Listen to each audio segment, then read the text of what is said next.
I've been depressed lately, so I've been watching more television.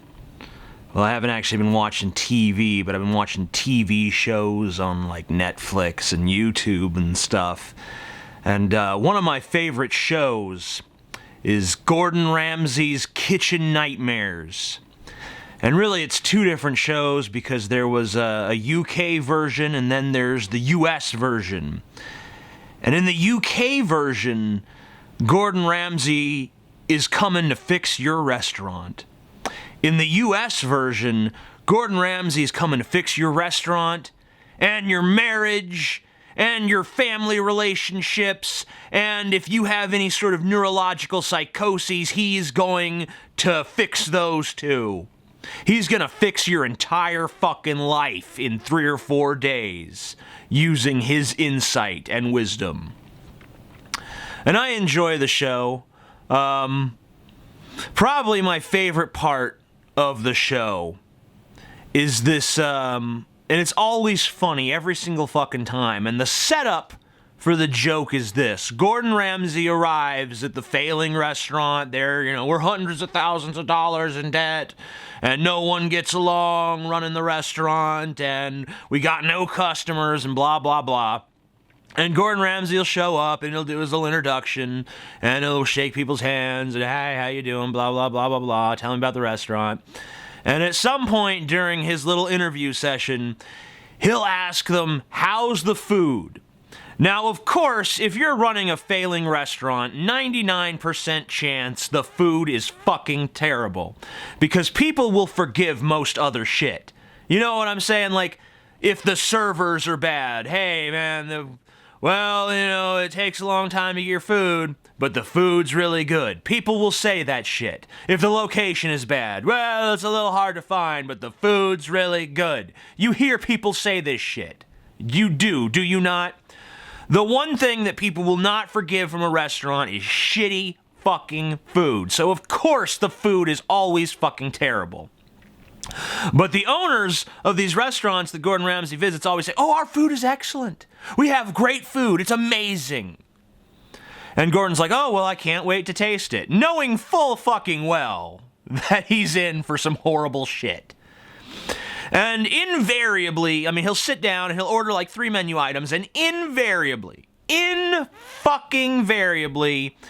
they'll bring him out like a plate that just looks like a big steaming mound of disparate ingredients that looks like a fucking mushy crap, like a crackhead cooked it over a garbage fire with ingredients he found in the fucking dumpster. And Gordon will take a bite and he'll be like, oh, that's ghastly. Or something like that. Horrendous. Shit like that. And he'll send it back. And then they'll show the cook in the kitchen like, oh, bullshit, my food's great. And he'll dish after dish, he'll send it back because it's nasty, it's gross, it's fucking disgusting. And every time that's funny. Every single fucking time. Because it's just this great moment where the delusions of these restaurateurs come clashing fucking face to face with reality as presented by Gordon Ramsay. Like, hey bud, your food fucking sucks. Didn't you know? And I love that. That to me is hilarious every single time. And it's not like Gordon Ramsay even says really clever shit about the food. It's always just, oh, that's ghastly. Oh, that's horrendous. It's disgusting. It tastes like old boot leather or something like that. But it's funny every single fucking time. And even after he tells them, hey, your guys' food is shit, they're like, no, it's not, it's great. It's like, okay, you're talking to a fucking world-famous chef. I think he fucking knows if the food is good or not. And it's fucking not. If it was, you wouldn't be on Kitchen Nightmares to fucking begin with. Another thing I like about Kitchen Nightmares is sitting there on my phone, and I'll try to hold off to the end of the episode, but I don't always make it. I'll be watching an episode, and I'll start guessing whether or not this place is still open. And usually it's not, because 60% of the restaurants that Gordon visits end up closing their doors. And a lot of people try to hold that against Gordon. I don't. Because I believe with the shitty caliber of these restaurants and how badly they're run and how badly most of them are in debt, if it weren't for his intervention, 100% of them would be closed. Every single goddamn stinking one, because he only goes to restaurants that are totally in the shitter. The fact that he manages to save 40% of those fucking dives, he deserves to be applauded for that shit. And if you don't agree with me there, let me just put it into perspective a little further. Let's say that you were running a failing restaurant and someone told you, hey, there's a guy that he has a track record, 40% chance he can save your restaurant. Would you not be interested in that? Of course you would. So all these people out there like, Gordon Ramsay is ineffectual. Oh, 60% of those restaurants close. Yeah, because they were shit. They were total shit. You know, just because he goes in there and, you know, gives them a few fucking crash course in how to actually run a fucking restaurant and gives them some new decor and wallpaper and shit, that doesn't mean that it's gonna save every fucking restaurant. He's just trying to give them a second fucking chance. But that's neither here nor there. It's always fun for me to get on my phone either during an episode or right after an episode is over and see, like, is this place still open? And I can usually guess which ones are still open. And the way I can usually guess is how badly are they in debt? Like, these restaurants say, like, we're like, you know, $600,000 in debt. I'm like, you're just fucked.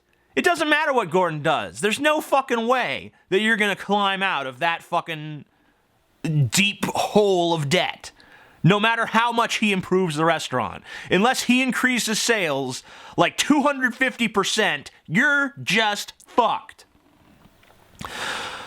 And anyway, another thing I like about Kitchen Nightmares, this is another thing I do on my phone, is I like to go read Yelp reviews. I like to go read the Yelp reviews of the restaurants before and after. And the funny thing is that every restaurant that's ever featured on Kitchen Nightmares, if you go to Yelp or you go to Urban Spoon or you go to whatever review site you like, there's always some customer that used to go to the restaurant before Gordon gave it its makeover. And they will say something like, this restaurant was great before Gordon Ramsay came and did the makeover. Now it's horrible. And I'm saying, like, what the fuck are you talking about? I watched the fucking show. I saw what the food fucking looked like. I mean, granted, I can't reach into the TV, pull out the plate, and take a taste for myself. I gotta take Gordon's word for it. But by and large, you could tell the difference between good food and shitty food just by looking at it. Now, that's not always the case. I'm not saying that's 100% all the time you can do that. But usually you fucking can. And especially when he goes to these restaurants and they serve him like a big mound of greasy under or overcooked shit that's just swimming in fucking some kind of nasty looking sauce, and it's just fucking disgusting and revolting looking, and you can just tell that it's dripping with grease and falling the fuck apart and not at all the consistency that it's supposed to be. And then you read these Yelp reviews from people who are like, the food used to be good before Gordon changed the menu. You're like, you have no fucking taste buds, dude. You have no fucking taste buds. You might as well just save your money. Don't even bother going to restaurants. Just eat poop from baby diapers that you find in the dumpster. 'Cause if that's the caliber of food you like, you might as well just eat baby shit, you stupid fuck. And that's why I like Kitchen Nightmares. I guess that's the video. I'm the Amazing Atheist. Peace the fuck out.